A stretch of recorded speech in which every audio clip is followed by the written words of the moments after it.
ಇನ್ನು ಪುತ್ತೂರು ಅತ್ಯಾಚಾರ ಪ್ರಕರಣಕ್ಕೆ ಸಂಬಂಧಪಟ್ಟ ಹಾಗೆ ಕೃಷ್ಣ ರಾವ್ ನಂಬಿಸಿ ನಮಗೆ ಮೋಸ ಮಾಡಿದ್ದಾನೆ. ಆತ ನಮಗೆ ನಂಬಿಕೆ ದ್ರೋಹ ಮಾಡ್ತಾನೆ ಅನ್ನೋದು ಕೂಡ ನಮಗೆ ಗೊತ್ತಿರಲಿಲ್ಲ. ನನ್ನ ಮಗಳನ್ನ ಎಂಜಾಯ್ ಮಾಡೋದಕ್ಕೆ ಮಾತ್ರ ನನ್ನ ಮಗಳನ್ನ ಬಳಸಿಕೊಂಡಿದ್ದಾರೆ. ಪುತ್ತೂರು ಅತ್ಯಾಚಾರ ವಂಚನೆ ಆರೋಪ ಕಣ್ಣೀರಿಟ್ಟ ಸಂತ್ರಸ್ತೆಯ ತಾಯಿ. ಮಗು ಅಪ್ಪ ಯಾರು ಅಂತ ಕೇಳಿದ್ರೆ ನಾವೇನು ಉತ್ತರ ಕೊಡೋಣ? ಬಿಜೆಪಿ ಮುಖಂಡನ ಮಗನಿಂದ ಅತ್ಯಾಚಾರ ಪ್ರಕರಣ, ಸಂತ್ರಸ್ತೆಯನ್ನ ಮದುವೆ ಆಗಲು ಇನ್ನೂ ಒಪ್ಪದ ಆರೋಪಿ, ಸಂತ್ರಸ್ತೆ ಪೂಜಾ ಹಾಗೂ ತಾಯಿಯಿಂದ ಆಕ್ರೋಶ, ನನ್ನ ಮಗಳಿಗೆ ನ್ಯಾಯ ಒದಗಿಸಿ ಎಂದು ಅಳಲು. ಪುತ್ತೂರಿನಲ್ಲಿ ಬಿಜೆಪಿ ಮುಖಂಡನ ಮಗನೊಬ್ಬ ಒಂದು ಹೆಣ್ಣು ಮಗಳನ್ನ ತನ್ನ ಕಾಮದ ತೃಷೆಗೆ ಬಳಸಿಕೊಂಡಿದ್ದ. ಇಬ್ಬರು ಕೂಡ ಪ್ರೀತಿ ಮಾಡ್ತಿದ್ರಂತೆ. ಮದುವೆ ಆಗ್ತೀನಿ ಅಂತ ಹೇಳಿ ಒಪ್ಸಿದ್ನಂತೆ. ಆ ಹೆಣ್ಣುಮಗಳು ಕೂಡ ಒಪ್ಕೊಂಡಿದ್ಲು. ಆ ಹೆಣ್ಣು ಮಗಳನ್ನ ಅವಕಾಶವನ್ನ ಕಾದು ಮನೆಯಲ್ಲಿ ಯಾರೂ ಇಲ್ದಲೇ ಇದ್ದಾಗ ಆಕೆ ಮನೆಗೋಗಿ ಇಬ್ಬರು ದೇಹ ಹಂಚಿಕೊಂಡ್ರು. ಅದರ ಭಾಗವಾಗಿ ಮಗು ಹುಟ್ಟಿತು. FSL ವರದಿಯ ಪ್ರಕಾರ DNA ಟೆಸ್ಟ್ ಮಾಡಿದಂತಹ ಎಕ್ಸ್ಪರ್ಟ್ಗಳು ಹೇಳ್ತಾರೆ ಆ ಮಗುವಿನ ತಂದೆ ಈ ಬಿಜೆಪಿ ಮುಖಂಡನ ಮಗನೇ ಅಂತ. ಎಲ್ಲವೂ ಸಾಬೀತಾಯಿತು. ಅತ್ಯಾಚಾರ ಎಸಗಿರುವುದು ಸಾಬೀತಾಯಿತು.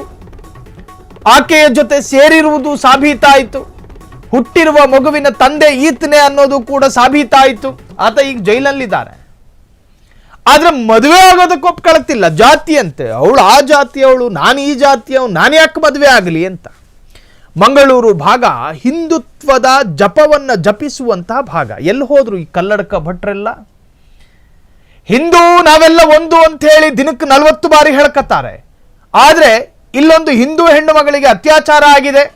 ಆ ಅತ್ಯಾಚಾರ ಮಾಡಿದವನು ಬಿಜೆಪಿ ಮುಖಂಡನ ಮಗ ಅನ್ನೋದು ಗೊತ್ತು, ಇಡೀ ಊರು ಬಾಗಲಾಗಿದೆ. ಈಗ ಕಲ್ಲಡಕ ಪ್ರಭಾಕರ ಭಟ್ರು ಧ್ವನಿನೇ ಹತ್ತುತ್ತಿಲ್ಲ.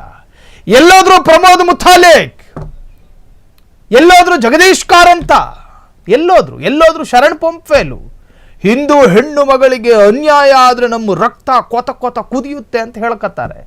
ಆ ಹಿಂದೂ ಹೆಣ್ಣು ಮಗಳು ತಲೆ ಚಚ್ಕೊತಿದ್ದಾಳೆ. ನನ್ನ ದೇಹ ಮುಟ್ಟಿ ಅತ್ಯಾಚಾರ ಮಾಡಿ ಮಗು ಮಾಡಿ ಕೊನೆಗೆ ನನ್ನನ್ನು ಮದುವೆ ಆಗಲ್ಲ ಅಂತ ಹೇಳ್ತಿದ್ದಾನೆ ಅಂತ ಹೇಳಿ ಕಣ್ಣೀರಿಡ್ಕೊಂಡು ಗೋಳಾಡ್ತಿದ್ದಾಳೆ.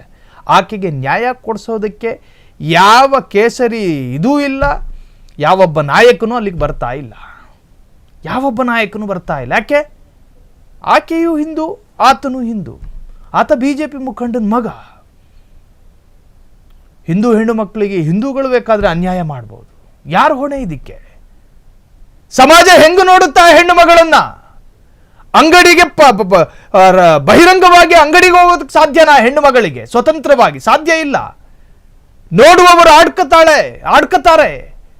ಮಗುವಾಗಿದೆ, ಅತ್ಯಾಚಾರ ಆಗಿದೆ ಅಂತ ಹೇಳಿ ಆಕೆಗೆ ಅವಮಾನದ ಮೇಲೆ ಅವಮಾನ ಮಾಡ್ತಾರೆ. ಅದನ್ನ ಯಾರು ಪರಿಹರಿಸುವವರು? ಪಾಪ ಹೆಣ್ಣು ಮಗಳ ತಾಯಿ ಕೂಡ ಅದೇ ನ್ಯಾಯದ ನಿರೀಕ್ಷೆಯಲ್ಲಿದ್ದಾರೆ. ಈಗಾಗಲೇ ಆತ ಜೈಲು ಸೇರಿದ್ದಾನೆ. ಒಂದು ವೇಳೆ ಆತನ ವಿರುದ್ಧದ ತೀರ್ಪು 10 ವರ್ಷದ ಜೈಲು ಶಿಕ್ಷೆ. ಒಂದು ವೇಳೆ ಮದುವೆಗೆ ಒಪ್ಪದಲೇ ಇದ್ರೆ ಶಿಕ್ಷೆಯು ಕೂಡ ಸುದೀರ್ಘಗೊಳ್ಳುತ್ತೆ. ಬಿಜೆಪಿ ಮುಖಂಡನ ಮಗನಿಂದ ಅತ್ಯಾಚಾರ ಪ್ರಕರಣ, ಸಂತ್ರಸ್ತೆಯನ್ನ ಮದುವೆ ಆಗಲು ಇನ್ನೂ ಒಪ್ಪದ ಆರೋಪಿ, ಸಂತ್ರಸ್ತೆ ಪೂಜಾ ಹಾಗೂ ತಾಯಿಯಿಂದ ಆಕ್ರೋಶ, ನನ್ನ ಮಗಳಿಗೆ ನ್ಯಾಯ ಒದಗಿಸಿ ಎಂದು ಅಳಲು. ಒಟ್ಟಾರೆ ಪುತ್ತೂರಿನಲ್ಲಿ ಸಂತ್ರಸ್ತೆಯ ಕೂಗು ಕೇಳುವವರಿಲ್ಲ, ಹೇಳುವವರಿಲ್ಲ. ಕ್ಷಣ ಕ್ಷಣದ ಸುದ್ದಿಗಳಿಗಾಗಿ ಫ್ರೀಡಂ ಟಿವಿ ಸಬ್ಸ್ಕ್ರೈಬ್ ಮಾಡಿ, ಲೈಕ್ ಮಾಡಿ ಹಾಗೂ ಫಾಲೋ ಮಾಡಿ. ಹೊಸ ಸುದ್ದಿಗಳ ನೋಟಿಫಿಕೇಶನ್ಗಾಗಿ ಬೆಲ್ ಐಕಾನ್ ಮೇಲೆ ಕ್ಲಿಕ್ ಮಾಡಿ.